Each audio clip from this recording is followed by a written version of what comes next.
Greetings, YouTube. LMS Tactical here.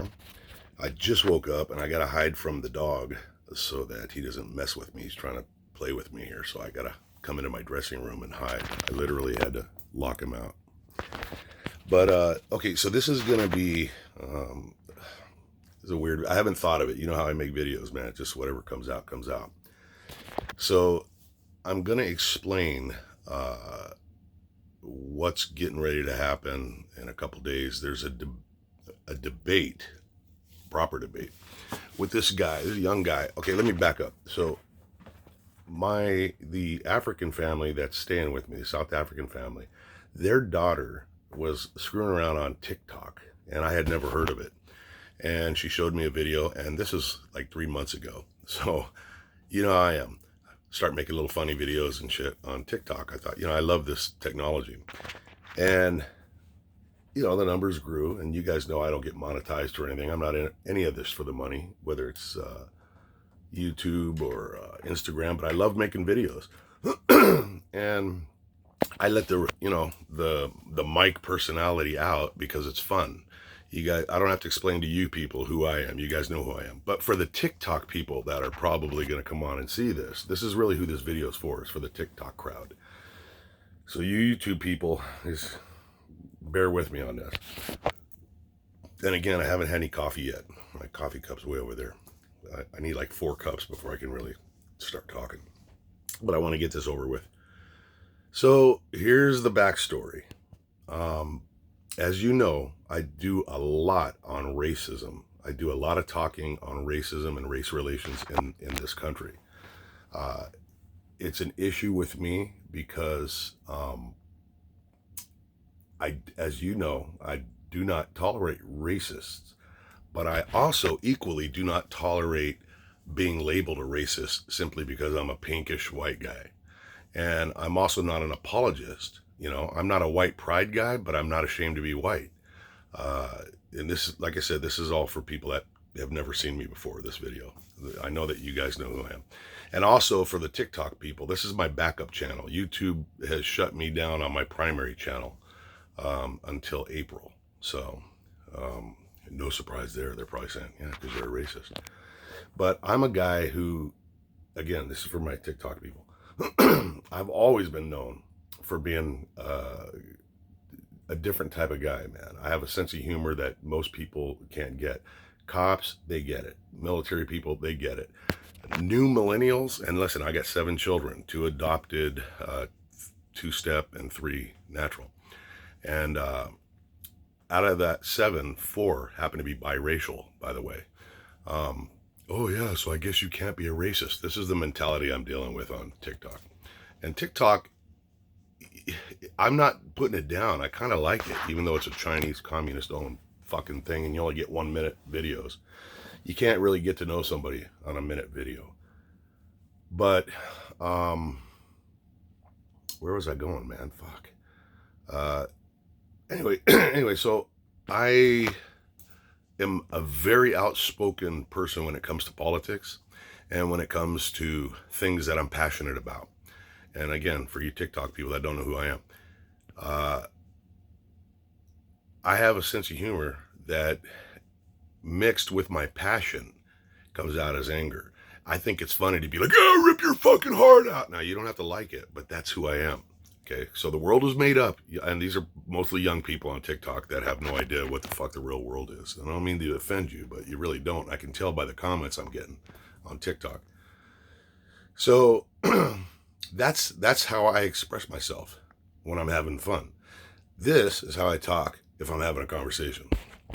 Now, as a little background, and my YouTube people completely are aware of this. A lot of people, they believe, the young people think that this is like a victory for them. That I openly admit everything because I'm the most honest fucking guy. I will never fucking lie. I will never lie. And anyone that knows me even for 10 minutes knows that's true. So not that I'm proud of it, but that's my mantra. Reality. Reality is everything. Truth is truth. And if you bullshit your way through life, you're part of the problem. So I openly admit it. I don't have an education. You guys, YouTube people know who I am. I was raised in Inglewood, California by a prostitute, drug addicted, very abusive mother. Sister committed suicide. The other two are drug addicts. I adopted two children from my sister when the state took them away. I was a piece of salt and a pepper shaker. My old address was 3726 West 104th Street, Inglewood. Look it up on Google Maps. It was a fucking violent, violent thing. I was the white guy in the black neighborhood. And so I know racism from being inflicted. I mean, how many bicycles were beaten out from under me? But I've never held a grudge against people. Like, that's my whole thing with race relations. My great grandmother, 94, was dying in a hospice in Inglewood of cancer, and a 6'5" black guy crawled in the window, raped her, and beat her, almost killed her.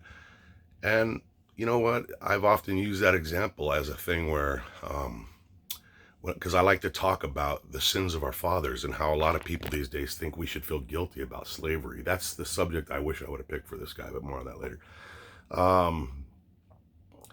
But you know what? If I was to meet that guy's son or family, they're not responsible for what that guy did. So my brain doesn't work that way to hold somebody responsible for something that somebody else did. I refuse to do it. Now, my father, his side of the family is Jewish, so I did the ancestry DNA. I'm like 78% Jewish, European Jew. Now, almost 90% of my family on his side were killed in the Holocaust. And when I was in the army, I got transferred over to Germany, and my grandfather told me, and I'm going somewhere with this. He says, "Don't you ever forget," he calls me up, "don't ever forget what those people did to us. Never forget what those people did to us." And I understand where he's coming from. My God, man. I mean, his direct relatives were slaughtered. Mine too, but he was closer to them. And I said, no, I won't forget, Grandpa. But I wasn't there a week before I was, banging German women, loving the German language, loving the German food. I was engaged to a German chick for a while when I was over there. Because I'm smart enough not to hold an entire population responsible for something that a previous generation did. And so that's kind of where I come from with the race thing in a nutshell. I could go deeper into it. Okay, so now you know a little bit of background about. Oh, of course, then I dropped out of school to get into the military because my situation at home was so violent, and I was, I'm living in a motel. My mom's turning tricks right next to me because there's just no bedroom. It was just like, it was a fucking nightmare, man. People were getting killed. The first time I saw that shit, I was young. Long stories. Saw a lot of violence, and so the military saved my life. So I knew if I stayed in school, there's no way I would be dead or in jail.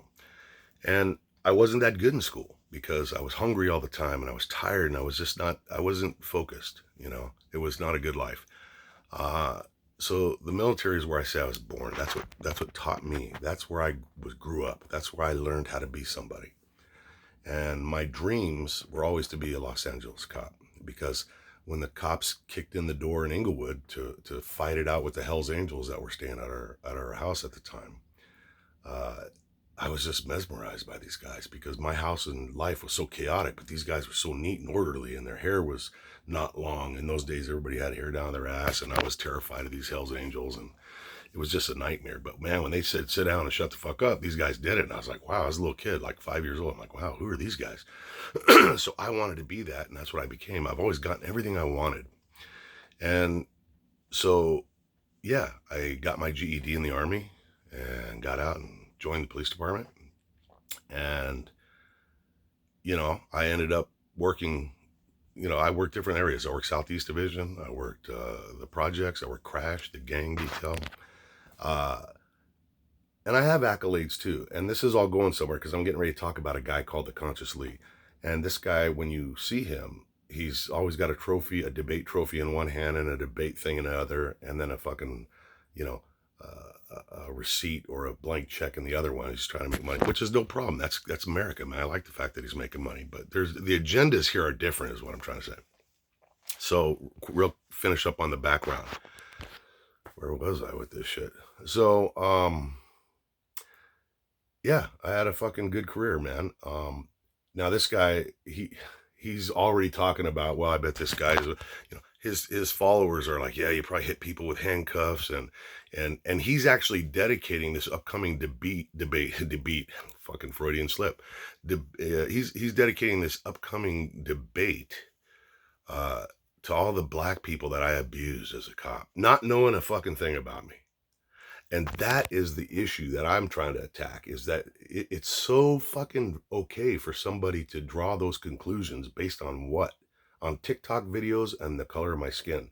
So yeah, I do call him a racist. And, you know, I'm perfectly comfortable telling you that the guy's a racist. You look at a guy like me and instantly, you know, my whole career, you know that you don't know anything. You know, I set records in the LAPD. These are documented records. This is not some bullshit I'm making up, man. I set the record at the time in 19, I think it was 1993, 94, uh, of the one officer on the department who generated the most letters from citizens from all over the country. Stacks of them. They had to have people assigned to open the mail about how they wish there were more police officers like me. And that's because I was a hardcore fucking cop if you were trying to kill me, my partner, or hurt society. But I can't, I have letters from guys that were doing fucking 25 years, man, that talk about how I changed their life. Why? Because I didn't just take them to jail.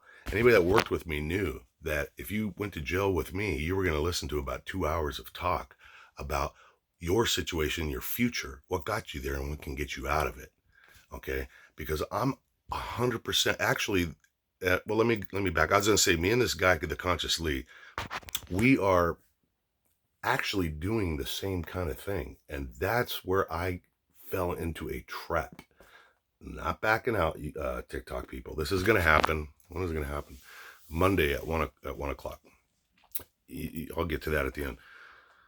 So, the Conscious Lee is a dude.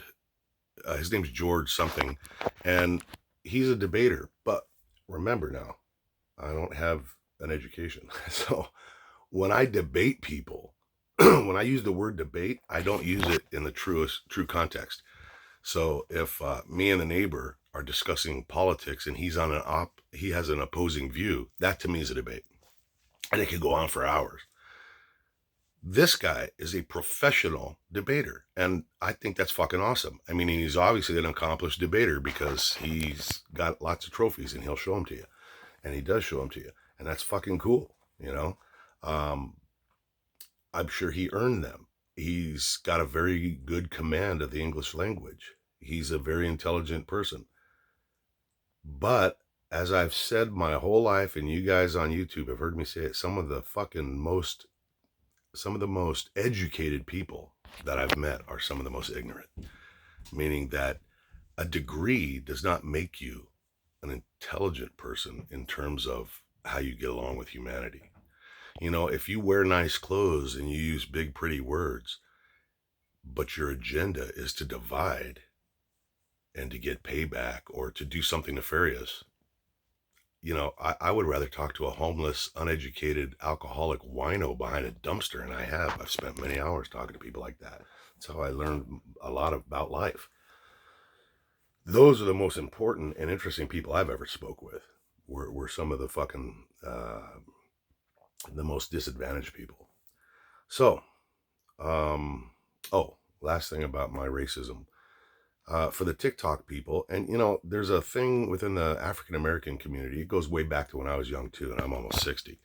But in my day too, that if you said, there used to be a running joke where a white person who was painted into a corner, being accused of being a racist, might resort to, well, some of my best friends are black, and that became like a joke to define a racist. If you said that, you're clearly a racist. And I use that as a as a lead into this next thing. So I don't mean it that way, but reality is reality. Okay, with the exception of the people in Germany, I've never dated a white person. Now, that doesn't mean I hate white people. I'm not against white women. It just so happens that I was raised in an area where there weren't any white women. So I was married for 20 years to a Peruvian. That's my children. My 3 children are half Spanish, half Peruvian. I'm married now for 15 years to a Vietnamese woman. I speak multiple languages. Okay. So to me, the definition of a racist is somebody that thinks that they're superior because of their race and that everyone else is beneath them. Well, I wouldn't marry and love and cry and have children with somebody that I thought I was like they were so inferior to me, So I don't fucking, the one thing I stutter because I hate to when you start to defend that you're not a racist. If you start to defend that accusation, you're a racist. You start to defend it, you look like a racist. It's like the old joke. The young people don't remember this, but if you go up to somebody and you go, "Hey, what's going on, Jim? Are you still beating your wife?" Well, the more he tries to tell you, "Hey, what the fuck? I'm not beating. I don't beat my." The more he looks guilty of beating his wife. So these are psychological fucking hurdles that you got to get through when you talk about race. The more you try to say you're not a racist, the more you look like a racist to these people that can't think beyond, you know, the fucking bullshit. So, I'm almost done. I made a video, one of my rants, which that's the reason I rant on TikTok for my TikTok people is, there's one thing I fucking hate, man, more than anything. I think it's destroying the country. I know that most of you young people don't think so because you've been raised with it. You're not able to think beyond. You have to see how dangerous it is. It's the cancer of political correctness. It drives people my age, many of us, crazy because political correctness, the way it's been used, is a muzzle to stop people from free speech and free thought. And that's why I rage against it. And I do it. It looks like I'm out of control when but I'm doing it as a statement. Now, political correctness, that all started before, I have multiple careers. I wasn't just a police officer. I was also a federal agent with an OIG in Washington, D.C. for almost 13 years. And I saw the environment change where you couldn't say certain things. You couldn't let your political beliefs out or you'd lose your job.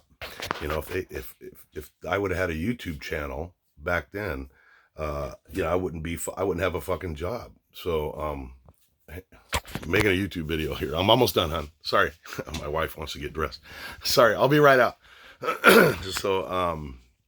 So once I became fully retired, and I mean, I've owned my own businesses. That's where LMS Tactical comes from. I used to be a firearms instructor, and it was Last Man Standing Tactical. That was the name of it. But where was I going with this? So I use all the things that I had to keep inside of me, because you couldn't talk or you deal with what I'm dealing with on TikTok, oh, you're a racist and whatever. You'd hurt somebody's feelings, you lose your job. So once I fully retired and I realized that eventually free speech we won't have it in this country, hopefully long after I'm dead, because people are more concerned with not having their feelings hurt than hearing an opinion. And I'm the kind of guy that if you're a fucking asshole or you're a racist, I want to hear your opinion. I don't want you to clean it up for me. I want to know who you are. So I let out all these years of holding in all my shit, but I let it out in what, to my friends and I, what we see as humor. It's a humorous thing to see a fucking red-faced Irish guy, fucking yelling and shit, my motherfucking shit. Okay, it's not funny to you, it's funny to me. Okay, so I kind of do my own thing because I refuse to be muzzled. And, African Americans above all should understand, they don't have to like what I say, but they should understand the importance of being free. This is why I'm a pro Second Amendment guy. I look at black people that are anti Second Amendment. I'm like, my God, your ancestors were enslaved, man. Why would you ever want to take away any freedoms? But that's another video. So here comes the end of it. There's a guy named The Conscious Lee, and he's very popular on TikTok. I didn't know this at the time that he was that popular, but I saw little clips of him coming on, and it wasn't just him. There was lots of African Americans who were ranting on TikTok about being victimized and racism, systemic racism, and blah blah blah blah, and they can't get ahead, and they're the victims, and they're oppressed. That's another word that fucking irritates me in this context. So I was driving home from somewhere and I made a video and I mentioned The Conscious Lee, and it was one of my rants, and I called him, "You're a bitch." That's me. That's me exercising my free speech before they take it away, you know. And TikTok does block half the videos you make anymore if you hurt somebody's feelings. He saw it, and I don't know the guy. The more I know him, I'm starting to think he's looking at this as a real financial opportunity. He makes his living off of his debating. That's awesome. Capitalism, beautiful. But I inadvertently stepped into a fucking quicksand pit because of I trust people, man, and I misread people all the time because there's generational gaps. People today, his age, he's like 29 or something. They don't think like guys my age. So he came up and said something like, "Hey, man, you pick the time and the place, and I'll debate your ass." And maybe I gotta go back and look at the video. Maybe I said something. "I'll debate you, and you wouldn't last a second, motherfucker." Whatever the fuck I said. When I use the word debate, I'm talking about, in my mind, and I know I'm wrong. I learned it now, but in my mind, for all these years I've been alive, it means a conversation, a heated conversation about something important. See, I would love to take a guy like that and really get it on with a fucking conversation where, I got fucking 3 minutes to say whatever the fuck I want. And then you got 3 minutes to say what you want. That's what I referred to as a debate. Little did I know, this guy's a professional debater. I mean, he goes around the country and like I said, he makes money, and which is great. But I mean, he's a very, when he says debate, he's talking debate, which I've never been in a debate. I didn't even know what exactly the rules are. And I'm ignorant when it comes to that subject. So he is now making all these videos to get more people on TikTok, to get more people so where he's going to kick this racist cop's ass, academically, or whatever the fuck he said. Not academically, I can't think. I need my coffee. He intellectually, he's going to intellectually destroy me. By his rules and his standards and his inability to be flexible, he's going to destroy me, because I've seen him. I've been watching his videos about me and about this upcoming debate. He prefaces everything with, "This ain't no conversation. This ain't no discussion." Well, see, that immediately kills any part of me. That's all I know is conversation and discussion. This is going to be a debate with rules and regulations that I had never heard of. He used different words of, whatever. I don't know. I understood the words, but not in the context that they were used. So I don't, here's a guy literally that's going to fucking stumble in and sit down with a professional award-winning debater. And there's no way I'm going to win by his standards. So I'm making this video so you guys know what's coming. I would have loved to have just talked to this guy. He's not somebody that will talk to you, because he has made it clear on these videos that he is going to use numbers. Dude, I can't even spell number. I mean, he's going to use statistics. I don't know the fucking statistics, and I'm not going to fucking burn my fucking what's left of my head out reading statistics. I speak from the heart. He's speaking from the brain. My heart and my brain, they meet in the middle, and that's what comes out.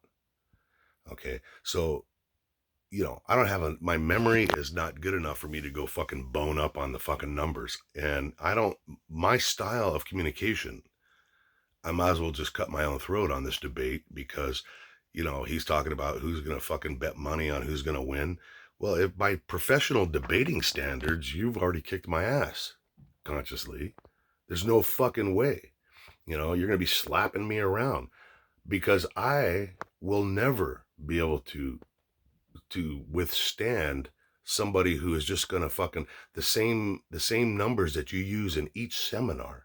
Every time you discuss it, you've got these platitudes and these numbers locked into your memory, and you just throw them out. And I see your style. You'll throw them out. And I'm just some dude that just wants to talk to another person in front of other people, so that either you or me or both of us can actually cause somebody to think and maybe actually build a little bit of a bridge. I don't think you're interested in building bridges between this whole racial thing, between the races. I think that race relations have become a business to people, not just you. There's other people out there that, and I think this is what I said to you on that first video. I was talking about you, and I meant it. I said, without the issue of racism, I don't think you'd have a mission in life. I think that it's who you are. I think people like Conscious Lee wake up, and I think they literally think, I'm black, I'm oppressed, and I'll fucking go out and raise a ruckus about it. I'm an American, man. I'm a human being, and that's how I see you. And it saddens me that you are so fucking gung ho about making race the driving factor in everything. Can't get it. It's not equal, level playing field. You live in the freest fucking country on earth. And that's always been my message. And I'll die with that message. But you know what? It is what it is. So this is sort of, in closing, this is sort of uh, a warning to those who think I'm going to be out there going, motherfucker. That's not how I talk when I have a real conversation. So I actually can't imagine how this is going to go. I need to figure out I got to go back and read his rules. He's already fucking reneged because he told me, you pick the time, you pick the place, you pick the topic. And so I told him on my Instagram channel. So I don't even know how to do a fucking live debate on platforms, man. So somebody said Instagram. I said, all right, well, I got an Instagram channel. I don't really use it that much. Immediately I see him last night. He's out there fucking pushing it on. It's going to be on his Instagram channel because, again, it's numbers, it's money. He sells Consciously merchandise. I mean, it's all this country that oppresses him so fucking much. He can get paid by being fucking being who he is, but he's so fucking oppressed. I mean, there's so many contradictions in this guy. So anyways, that's sort of an idea of what's coming. Don't expect, an LMS tactical fucking screaming match. If he throws numbers at me and wants numbers to come back at him, I'm going to sit there with a bloody nose, I